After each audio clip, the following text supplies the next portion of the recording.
अहिल्यानगर महानगरपालिका निवडणुकीच्या रणांगणात राजकीय समीकरणे झपाट्याने बदलत असून अजित पवारांच्या राष्ट्रवादी काँग्रेसनंतर आता भाजपानेही विजयाचे खाते उघडले आहे। तर दुसरीकडे एकनाथ शिंदे यांच्या शिवसेनेला एकामागून एक जबर धक्के बसत आहेत। प्रभाग क्रमांक 7 मधून भाजपाच्या पुष्पाताई अनिल बोरुडे तर प्रभाग क्रमांक 6 मधून करण कराळे हे बिनविरोध निवडून आले आहेत। यामुळे भाजपाच्या गोटात जल्लोषाचे वातावरण असून शिंदे सेनेच्या छावणीत मात्र अस्वस्थता स्पष्टपणे जाणवत आहे।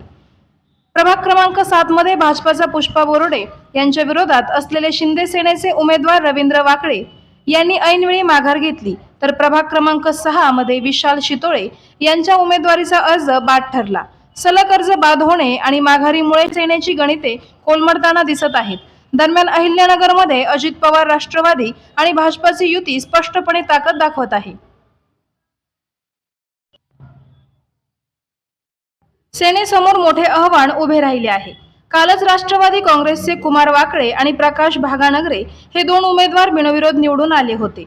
आज भाजपानेही खाते उघडत राजकीय आघाडी अधिक मजबूत केली आहे। महत्त्वाचे म्हणजे शिंदे सेनेनेच काल 5 अर्ज बाद झाले होते, तर आज एका उमेदवाराने माघार घेतली। त्यामुळे सेनेसमोर मोठे आव्हान उभे राहिले आहे। आज 2 जानेवारी दुपारी 3 वाजेपर्यंत अर्ज माघारीची अंतिम मुदत असून त्यानंतर अंतिम लढतीचे चित्र स्पष्ट होणार आहे। त्यानंतरच अहिल्यानगर मनपाच्या निवडणूक प्रचाराला खऱ्या अर्थाने वेग येणार आहे। राजकीय हालचालींची अहिल्यानगरचे वातावरण तापले असून येत्या काही तासांतच आणखी धक्कादायक घडामोडी घडण्याची शक्यता नाकारता येत नाही।